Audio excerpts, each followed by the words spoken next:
David Baker has just a little background for you guys.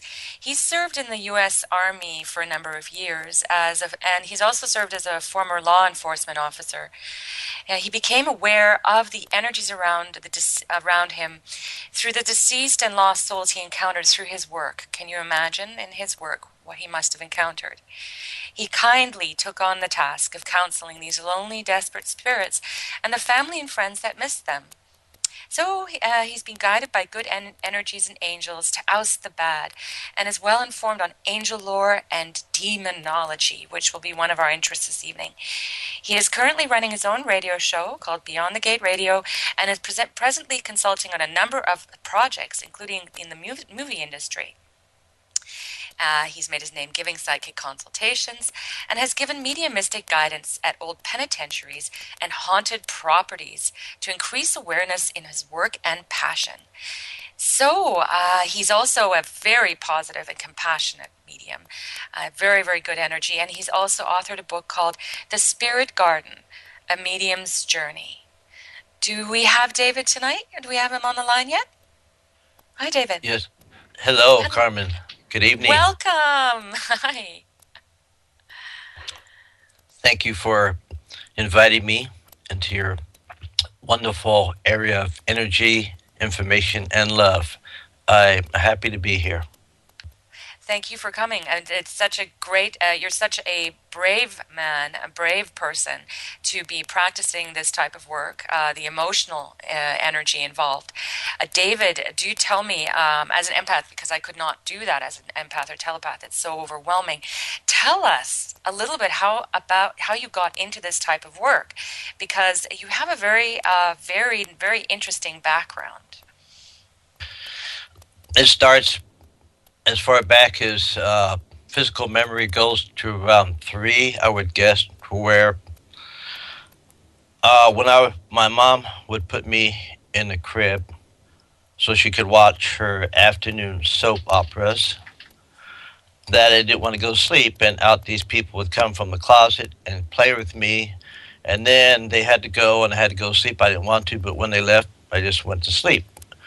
And these people would disappear into the closet. And wherever I've lived growing up has either been haunted or maybe I saw spirits around there, wherever. And so in the 1960s, after I got out of the military, I worked as night watchman, and I worked a lot of old buildings in San Francisco, and boy, are they haunted. So I decided to study psychic development back there in 1969 to 70, 71. And then I put it on hold, went back to the military, lived my life. It wasn't until I was in law enforcement, I worked in the jail, which was haunted. All kinds of stuff was happening. So since I worked on the night shift, during my lunch hour, I'd be bored, so I'd read a book. So I decided to do more research on ghosts, which led to research on psychics and mediums and all that. And then I found that I could put a label on what I have. And now this is back in the early 90s. And then I took some courses on it just so I could find out more about it. And I met people. Next thing you know, I was doing it starting around 2005 or so, somewhere around there. And I've been doing it ever since. That's amazing. I must imagine, David, if I could just ask you, are there certain areas of the country that have more ghosts? Like, I would imagine, I guess, in certain areas where there were civil wars, and San Francisco's got a very intensive history with the fire and such. What would you say would be the most active areas in the U.S.? There are actually many, but I would say New Jersey. I've gotten majority of reports about haunted areas from the Revolutionary War and Indian burial grounds and other things. New Jersey, there's also the Alpha of Southern California, Catalina Island, which I just recently visited. And there's other places. California has a lot of haunted places.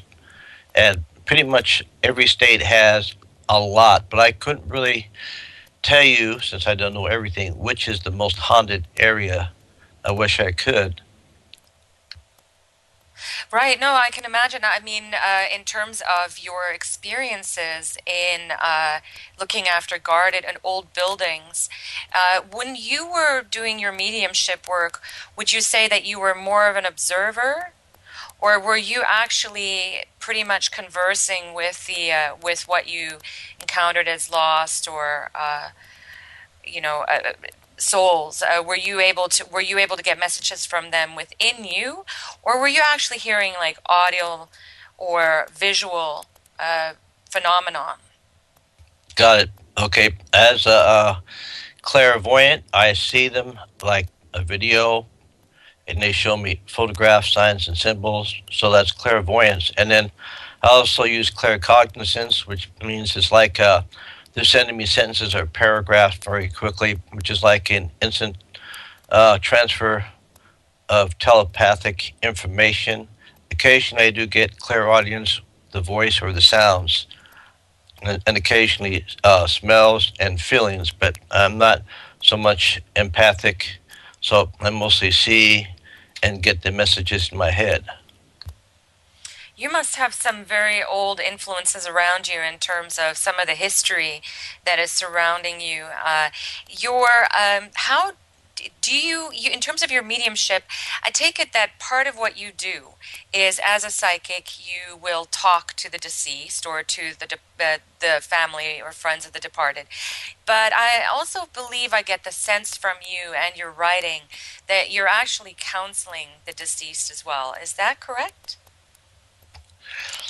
It kind of works both ways. The people, when I'm doing mediumship reading for crossed over spirits, the family definitely needs some type of closure, but spirits generally, it depends. Every case is different. If there was a situation of abuse or some type of thing that happened in the deceased loved one's, the spirit's life, that they did not have closure with when they passed away, then they will also come and seek forgiveness.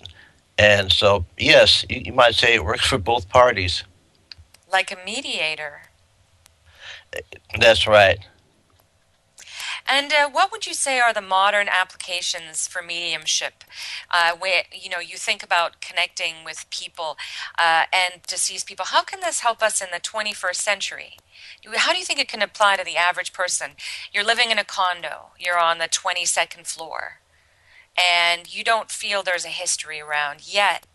How can you help? How can we be helped by somebody like you? Okay, and are these people that live in the condo, what are they seeking? What type of help? I imagine that a lot of the clients I speak to often imagine that they are somewhat haunted, even in their in their sleep, as in astrally. And as far Oh, as I know, depending, it doesn't matter what the age of the building it is, right? For the most part, you're occupying that space. So it's the space, the area. And well, I'm I'm just glad wondering, that you trust me so much because there are some mediums that, like Peter James, who's passed on now, famous Peter James, who only sees ghosts. And then there are some mediums that only see crossed over spirits. I guess I don't know if I'm cursed or blessed or what. I can see ghosts and crossed over spirits. And generally, I find it to be the case. In fact, even I lived in a new apartment back in the late 70s in San Francisco, a brand new apartment, and it was haunted. And I was thinking that my God, I wonder how old this building is or whatever. But come to find out, the building has nothing to do with it's the land. Whatever happened on the land mhm. 100 years ago, or more or less, doesn't matter how many structures are there. If there's something or somebody hanging around there, they're going to stay there if they're drawn to that particular piece of property. So even if you're on the 50th floor, it doesn't matter. That's correct. So, how would it, I know that some people would have difficulty admitting to needing your help if they're not in an old, decrepit, and historically valuable building. But let's say if you could give us an idea as to what people living in older buildings experience and what your role is in being able to help them out. I believe that you went, just for those of you that want to know a little bit of background, he was, is that correct, David? You were at Alcatraz 2 weeks ago giving talks or helping a client out or doing something, some consultation? Well, actually, I was at Alcatraz a little bit longer ago. I was there a couple of times, Hmm. and the second time I was given a tour of everything, including the off limit areas. But the first time we went with a group of friends, we went on a rare night um, tour, and we had contact with some spirits there, got photographs and so forth. Really very interesting. But generally, and then I also help out. There's a place south of here called Colma where all the thousands of people are buried. They call it the City of the Dead because there's more people buried there than there are live citizens. And when San Uh-huh. Francisco was transformed during the pioneer days, many of those uh, graves were moved down there. And there was an old folks' home down there. And they called me down. I tell my clients never to tell me, anything. So I gave them a reading. They were totally happy, but then they kept staring at me. I said, "What?" And they said, "We want you to take a walk, through our complex, but we're tell the people that you're just a prospective client looking around." And that place had about six ghosts in it. And when I came back, I told them all the ghost names, and they concurred, and what they Hmm. were doing and where they are and everything like that. But I want to point out that if I go to see a doctor who's a general practitioner, a family doctor, if I have certain issues that he can't help with, he will refer me to others. So, as a medium, I prefer to stick to mediumship and some psychic stuff, of course. And that's it. I prefer it not to go getting rid of ghosts and spirits for people, or sending dark spirit to the other side. I can't do everything. So I have a few specialties, but I do have experience in different areas and knowledge of it. So I just want to let you know that if somebody does need help, then I can refer them to another medium that specializes in that particular area. Exactly, and that's where David and I had some really interesting discussions. Was that particular areas of interest where his experiences with people that he was networking with, in terms of possession, referring them to people that could help them with spirit possession, and to help people understand, perhaps psychologically, the fear involved, or perhaps the anxieties involved, and perhaps assuaging them as to the extreme or lack of extreme nature of their situation. Because there's a lot of imagination involved in with people that work with or that feel that they're haunted. Is that not correct, David? Yes. No. If somebody is um, has a paranormal investigative group, I believe that they should also have a medium with them too. The more information, the better. But you should go there and investigate it, and study the history of the property, investigate the people living there, see what the medium picks up on, and bring all the information together later on, of course. And then when you can, after you do the investigation, when you rule out the wind blowing, the air conditioner moving, the shades, or the pipes banging, or the building settling, and all those other kind of things, and then when you find evidence of something that cannot be possibly explained by any of those, then perhaps, you know what I mean? Because there's Right. people that call some of my friends, "Oh, my house is haunted, haunted," and maybe one out of 50 of those people would be a genuine haunt. That's correct. So how do you determine that? Well, for myself, all I have to do is just walk in here and I can tell them right away, or I can be on the phone with them and just tell them from the phone. What So happens to for you? me, I can do it from anywhere. It doesn't matter. I don't have to touch a picture. I don't have to go into deep trance. I don't have to use instruments. All that they ask me, I look and I see and I tell them instantaneously. That's the way I work. But everybody works differently. So when you get information, for those of you that don't know how psychics work, some of us have gifts where we're able to interpret information, some of us analyze it, some of us are very clairvoyant, but very few of us actually get names and dates. So that's quite a feat what you did, David, be able to get the names of the deceased persons in that area. Now, you are trying to, I imagine, when you're trying to figure out if something is haunted, what are the physical and emotional sensations you get from the spirit or from the place, the property of haunting? Physical, I get something when an energy is there. It touches my aura and sends like a little wave down, which hits my pineal gland and transfers to my nerves instantaneously. It's a light tingling sensation which I can immediately identify that there's something here. I call it my ghost detector. And if it's a benevolent ghost, I can feel, oh, it's all right. If it's a benevolent ghost, bad energy, then you get like chicken skin or goosebumps, and it feels cold, and you feel like a sense of fear, even though I'm not afraid. That's what comes over you, so you can tell if it's good or bad. But that's one thing. Secondly, then I'll focus in and see if it's male, female. Where are they? In front of me? Are they hiding in the back room? Or those are the first signs that I actually get. Plus, when you walk in, you can feel the energy in the place right away if it feels heavy or not. Is that irrespective of the spirit's profile? Like, I'm trying to think here. When you're trying to understand a spirit's emotional energy as an empath, I'm very interested in this.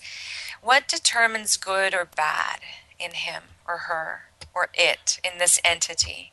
And we're talking about, I guess, a ghost, not a departed spirit, which to some of you, like David was explaining, you will get a ghost, which is an energy that will haunt a property, like a data timestamp of the property, the information on the property. That may have some psychic residual, effect.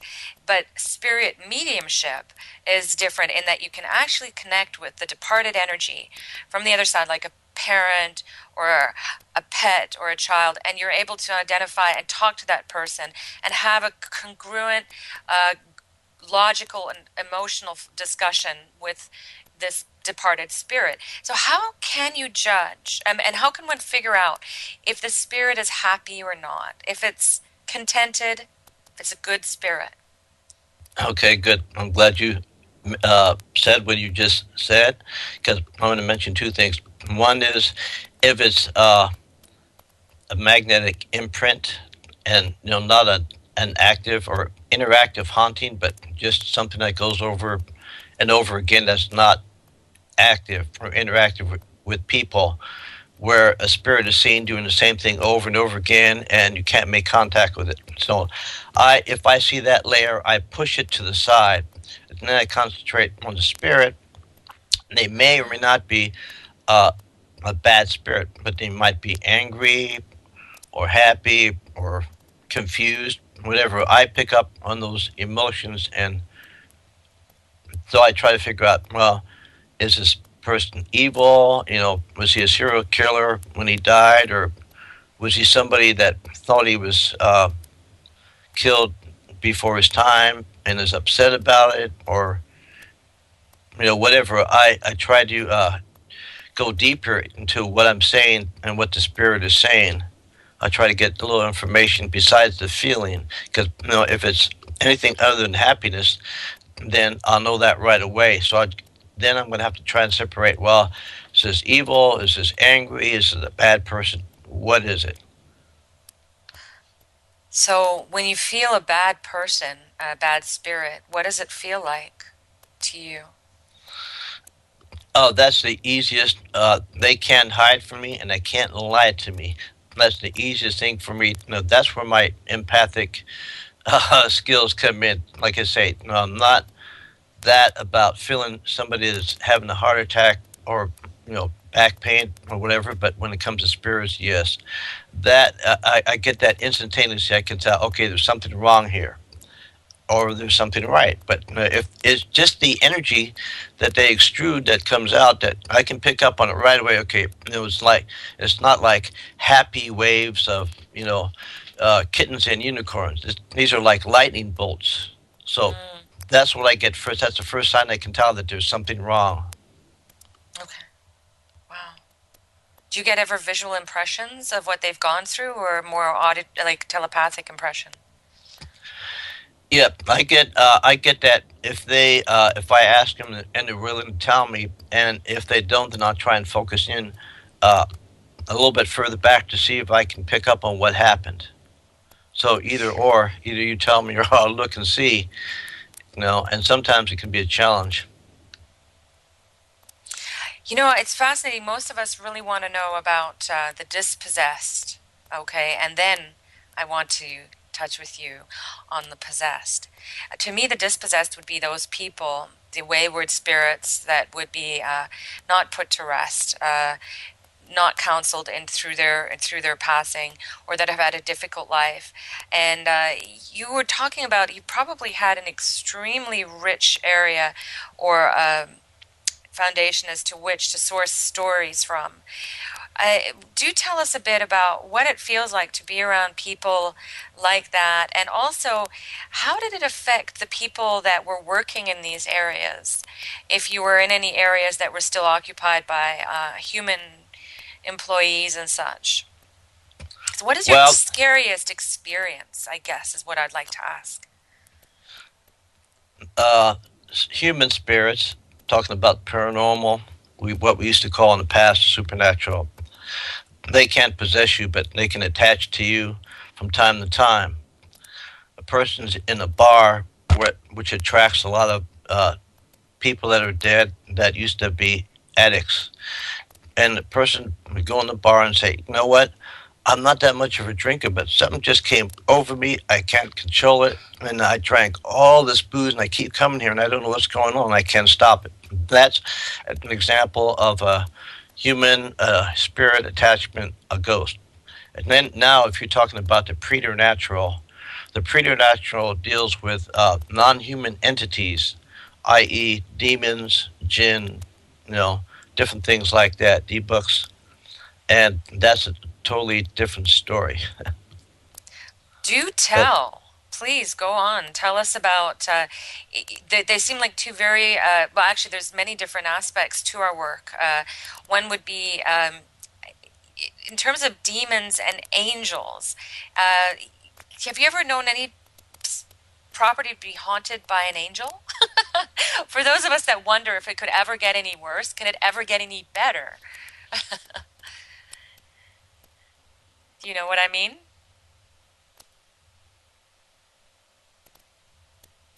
Hello? oh, I'm sorry, I pushed the wrong button. That's Actually, I've okay. been We have around. that happen here from time to time too.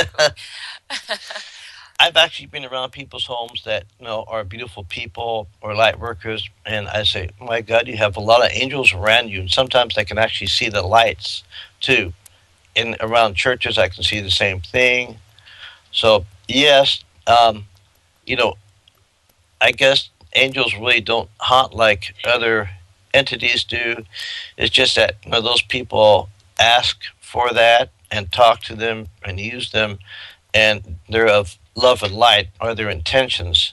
So the angels will tend to come around them, and a person can have as many angels as they want because somebody said, well, there's 7 billion people on Earth. How can we all have 10,000 angels if we need them because we're afraid to fly or something like that? And I tell them that you know our Creator's love is infinite for us. So why wouldn't He create an infinite amount of angels for any of us that we should call upon? So you needn't actually worry about whether they're in the space or not. You can always call upon them, which is a nice point. Well, So yeah, it because you seems to have be free will demons and they're are not or allowed ghosts to. are fixed. Sorry. Hmm. Oh, I'm sorry. Yeah, you have free will, and angels are not allowed to intervene in your free will, except in one case. I know that if it's not your time to die, then they can intervene and save you. But other than that, they won't.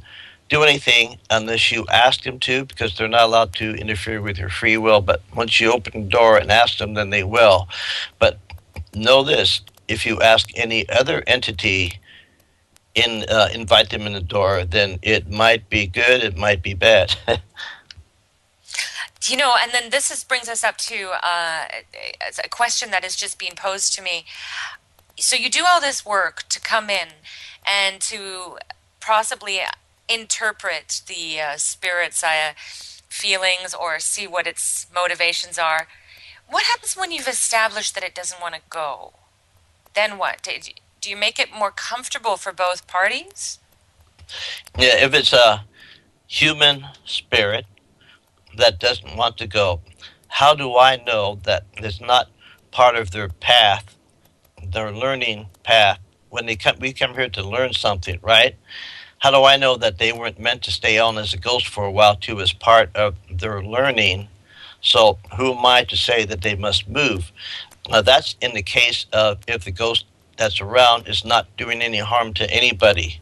But like they're a happy ghost, if they don't want to go into the light, why should I force them if they don't want to? And maybe there's a certain reason. Eventually, they all leave anyway. But if there's one that's really troublesome, then I would encourage the people, to clear the house, say prayers, say candles, talk to the spirit, take your power, and send them to the light, and explain that we own the house now, and you did, but you're deceased. You need to move on. You don't belong here. Blah blah blah.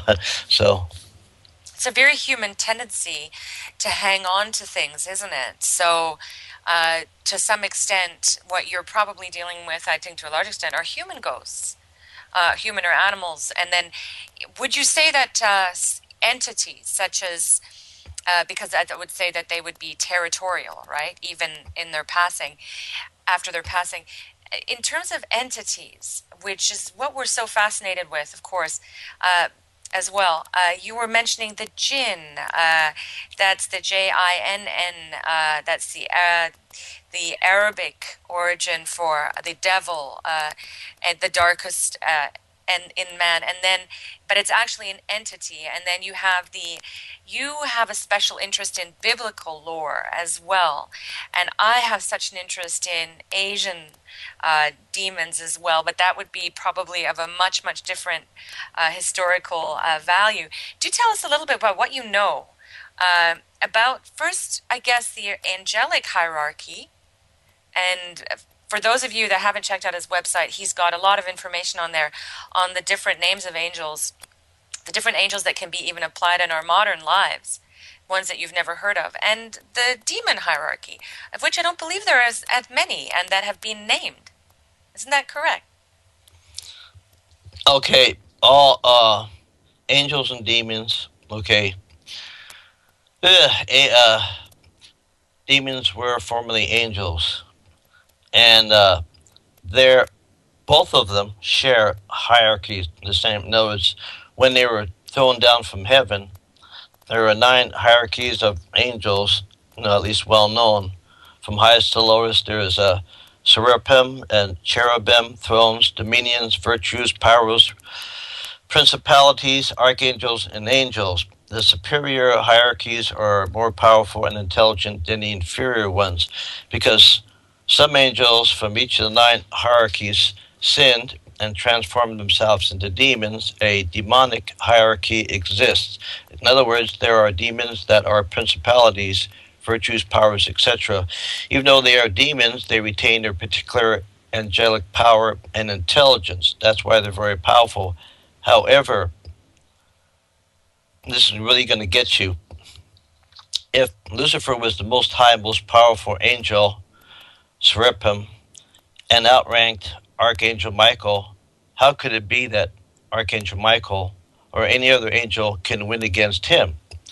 Well, St. Thomas Aquinas says that even though it would seem logical that certain of the higher demons may seem to be superior to the lower angels, due to their different natural powers, even in a fallen state, it's not true, however, that demons are stronger than angels ever. An angel who is inferior in a natural order presides over demons, although these may be naturally superior, he says, because the power of divine justice to which the good angels cleave is stronger than the natural power of the demons. St. Thomas seems to apply that distinction to the whole angelic hierarchy, namely, that even the lowest angel is more powerful than the strongest demon.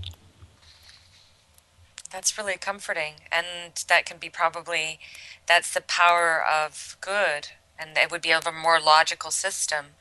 I would say that in terms of angels, they seem to be motivated by ideals.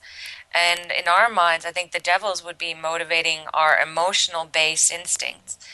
I don't, when I think of a demon, I don't think necessarily of order or logic. I think of chaos and emotional chthonic desire.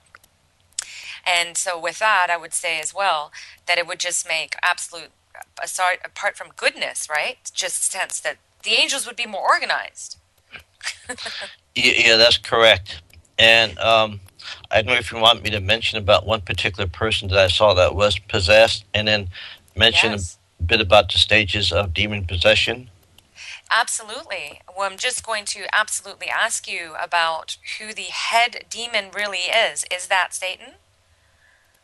Or is there anybody else involved? That's an odd question, but we always try and peg it on one guy. Does he have an Oh, army? go ahead. Yeah, tell us a bit about the demons. Okay. Yeah, kind of like what is the difference between Lucifer, Satan, and the devil?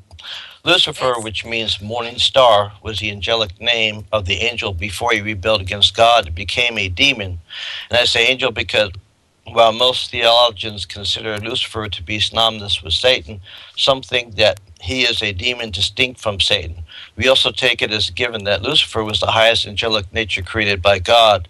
God made Lucifer magnificent in his nature, and he corrupted himself. The word devil is used also to mean demon or the devil or Satan. But Satan would be given as the ruler of them, and under him is minions, the devils. He has like generals and other soldiers, which they call legion.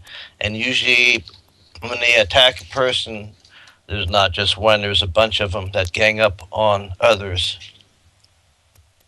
Yeah, and we were talking about that. I wanted to ask you, can angels, when do good angels go bad? Are they born as angels and they remain that way all their angelic existence, or do they transform? And can they elect to become demons? And then that's where I want to bring you into the process or the idea of possession. All angels, I mean, all demons, are they born that way? They're all born good. Do you want me to Hmm. tell you a little bit about what happened there? Yes, please. Okay, um, most people call any kind of supernatural. Okay, I'll skip on that. What is a demon? Demon is a supernatural or a spiritual being of an angelic nature that has been condemned for eternity due to his rebellion against God. A demon is an evil spirit. And why was there a rebellion? It may seem surprising that some angels would choose to hate God, but we need to understand that those who rebelled saw God no longer as good as the good, but the oppressor of their freedom. Hate was born as their wills resisted the call to God, held fast to the decision to leave the Father's house. And so, what happens was they rebelled against God. They were thrown down from heaven, and that's it. That's it. The angels that remained will always be loving angels serving God and us. There is no changes. Once that happened, no Okay, changes. good. That's great to know. So once you have an angel, it's good to go. You know, and Yes, it's pretty much assigned, and that you won't expect, an angel to backstab you at a later date, like as if, like, lore or biblical stories could evolve, and we could be at a midpoint in the Bible, and goodness knows, but maybe Ariel one day will decide to join the rebellion. So that's good to know for those of you that like your angels. They're not going to go anywhere. They're good. They'll stay with you. And David, so keeping that in mind, those the idea of possession, what would that mean to you? Tell us a bit about that. Because for those of you that want to know a bit about David, David's going to give us a bit of background on his experiences with demon possession and the people that have survived it. Is that correct? Well, I've known by hearsay those who have survived it, but I haven't known anybody personally that has, even though I've known some that have actually been possessed. But And what would be the difference? Like, tell us a little bit about what a possession looks like, how it feels, what defines it as different from, say, a bad day, drug addiction, rage, mental illness. What would possession be? Excuse me, Carmen. I didn't want to interrupt you, but before this sounds, I want to take. Doug needs to take a commercial, and I want to hear this from the beginning. So I'm sorry. Okay. Thanks. No problem. David, we're just going to put you through to our commercial, and we'll be one moment, please. A new era in psychic services has begun. PsychicAccess.com. You can connect with our psychic advisors by telephone or chat 24 hours a day, 7 days a week. All of our psychic advisors are interviewed, fully verified, and accuracy tested, assuring you quality service. We're living in some very troubled times right now. More and more, the world's problems are affecting us on a personal level. You don't have to deal with this alone. Our highly accurate psychics, caring advisors, and talented mediums can help with situations you are currently experiencing and can let you know what the future may hold for you. All new customers get a free 6-minute reading. All you have to do is register. Why not visit us now and get a free reading at PsychicAccess.com. Hi, okay, David, we're back, and now we're going into the most interesting part of your experiences. Go on. Please tell us about demon possession. okay, if a person is possessed or oppressed, any of the symptoms that you just mentioned can occur to a person, and generally they do not know they're possessed, and generally they will not be aware of actions they've taken when the controlling spirit, decides to come into action and do their work. And if a family brings a person to somebody to see if they're possessed, they generally would see a medical doctor and see how they are medically fit, check on drug history and all that, and then go see a psychologist. And if the psychologist states that there's a condition that they cannot explain by psychology, then they will see a priest who will then find certain signs on this person, to see if they're possessed. Like, I'm not going to give away a whole bunch of stuff because a lot of this stuff shouldn't be spoken about. But if the priest is talking to the individual and they say that they're going to put holy water on them, so just relax, and they take out some water that is not blessed holy water, just plain water, and put it on the person, and nothing happens. Okay. But if they start screaming and all, then that's a sign that the person is faking. And if they take out the real holy water and put it on them, make the sign of a cross, for example, and they start screaming and it burns or whatever, that's a sign. Another sign is levitation, speaking Aramaic, a language they probably didn't know, and even speaking it backwards, or Latin, saying things about a priest or somebody that they could possibly not know, or talk about future events that nobody could possibly know. There's many different ways to supernatural strength, of course. Those are different signs there.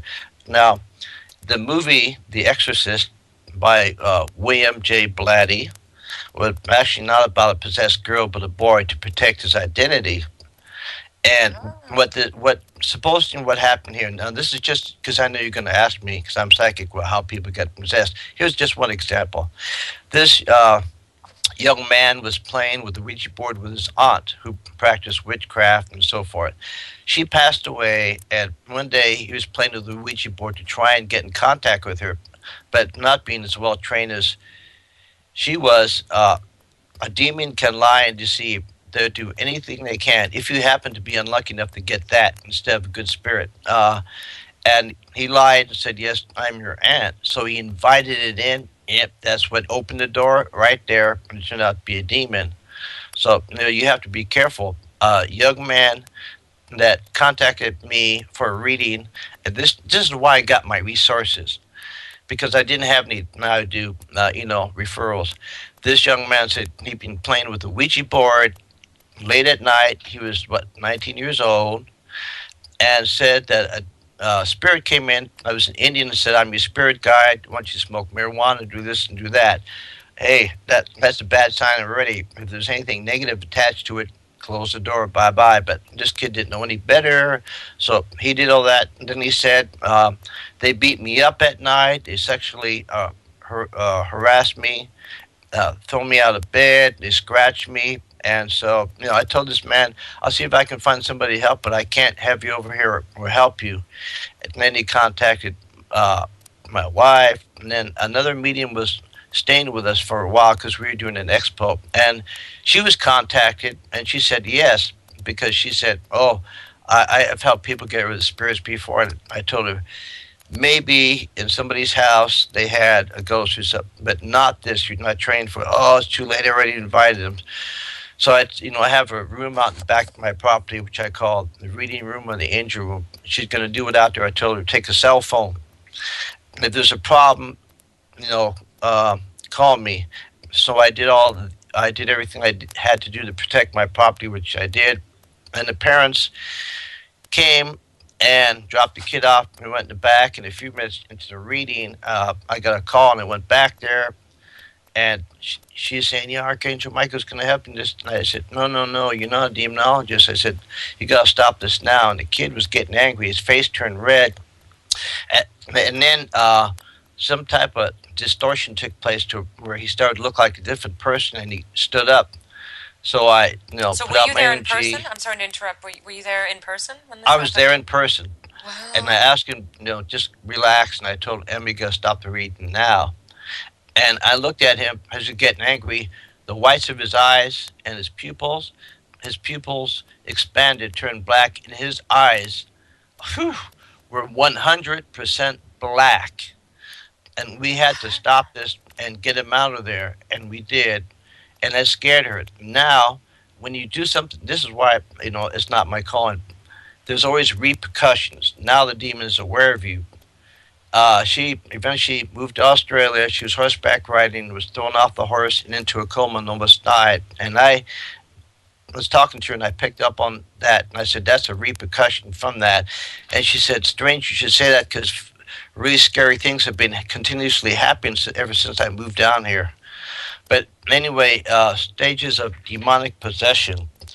What are the levels of the devil's activity leading to possession? Well, there are many assessments of demonic activity, but the simplest scheme to describe this work, and this from the Roman ritual, the demon's work is a triad of temptation, oppression, and obsession. These three kinds of demonic activity go from the least intrusive to the most intrusive and represent differing degrees of loss of freedom for the afflicted person. Temptation is an attempted dialogue where the person's freedom remains intact. Oppression is an attack from the outside, which limits but does not take away the person's freedom. And obsession is an attack from the inside, which severely restricts or harasses the individual's freedom. Possession is different from obsession only by degree. It is the highest degree of obsession in which the person loses most of his freedom at any given time of attack. Let me simplify this for the listeners that don't know a lot about this. We can liken the kinds of demonic activity to an enemy army that lays siege to a city. Temptation is like the enemy standing outside the city gates, asking the occupants to come out and talk. Oppression is like the enemy bombarding the city from the outside with shells and mortars. Obsession is when the enemy breaches the walls and gets inside the city, taking it block by block, but is not yet in full control of it. This is sometimes called partial possession. Finally, full possession is when the enemy is fully inside the city and is taken near or full control of the body. Although this state of full demonic control is rare, and truly is, it is nonetheless real and extremely dangerous to the spiritual and bodily well being of the individual. Can I ask you a question? It Sure. sounds to me this is such a fascinating image, and we're just looking at in the talk room. Everybody's kind of aghast and stunned, and we're getting images of Dante's Inferno and armies coming to the gates and angels coming down. It's those beautiful images you get. Can you tell me? Do you think? And someone asked this question: are they all of God? For one, and if that's the case, why did God create two warring sides? And then my question would be, but are they capable of making their own decisions? Do the angels and demons have free will? And do you know where I'm getting with this? Like, do you think Yes, that? I do. Yeah, okay, go ahead. Okay, no, when God created something physical, I'm talking about, because his home, his or her home, and I say his or her because we are created, men and women, in their image in Genesis, it states. But when that home was created, it's pure love, closest to God you can get. But for us to spiritually progress and learn and get closer to God, if that's our objective, and to be well run in spirit, He created school for us, or this physical realm. Now, for you, if you were in a snowstorm, that's all you know. You wouldn't know anything else. So he had to create, light and darkness, night and day, and all that stuff. It just came. It wasn't created on purpose to hurt anybody. It's just that the natural way that this could be held together. There has to be aspects of good and bad, and all those different things. Every creature he created is of love and good, but the angels, as I said, rebelled, and that's the way it is. Now, we are given a conscience and feelings and so forth. So in our intellect, while we're here, we can decide what is good and what is bad. And what Ah, was but they don't have that. So we have free will. angels David, don't we have have free 2 minutes will. left for our show. I want to make sure that Yeah. we can get you situated here in terms of like, this is such a fascinating story. And obviously you've encountered a lot of this in your work. You also are a psychic, and you wrote this book. And tell us a little bit about the message of your book, please. The message of my book is not giving it away. I kind of tell how things began with me and how it ran with me all my life, but I kept pushing it aside. Okay, I know it's true, but I couldn't talk about it because in school, people said I was crazy, so I shut up about it for years. But I would always see stuff until I had a break in my life, and I started studying it. Then in the military, I got out, and then certain things happened. I became homeless. I lost everything. I lost everything, and I was going to jump off a bridge when I had an amazing thing happen to me, a bright light, and messages came to me very strong, led me to a church. People helped me, and it took a few years, and I got back on my feet. And then years later, I finally came to a point to where I can do this, and I did it. So, pretty much, there's information in the book that shows people never give up. If you want something, go for it, and you'll get there. And then there's information there about the gifts too. Oh, David, thank you so much. And I mean, that comes from a very special place because it's not a greedy place or a place of manipulation. It's a true experience.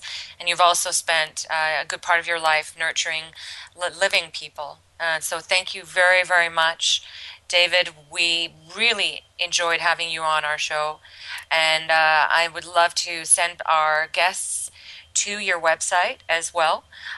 So just so that you could get more information on David, his website is www.mediumdavidb.com. And so that would be pretty much how self-evident as it sounds. David, thank you. Thank you so much for coming. My pleasure. And it would Thank be really you interesting and to all the talk to you listeners. sometime again about Okay. more of this. And we will stay in touch. We certainly will. Thank you very much. God bless you, You everybody too. here, and all the listeners, too. Thank you for listening. Thank you. Bye-bye. Bye-bye. Oh. Hello, my name is Res Miranda. If you're having relationship, career, or life issues, I'm inviting you to experience what it's like to have access to professional, highly accurate psychics and spiritual advisors you can trust to care and help you. Register now to get your free 6-minute reading by telephone or chat. Get answers, get access, psychic access, 24 hours a day, 7 days a week. PsychicAccess.com.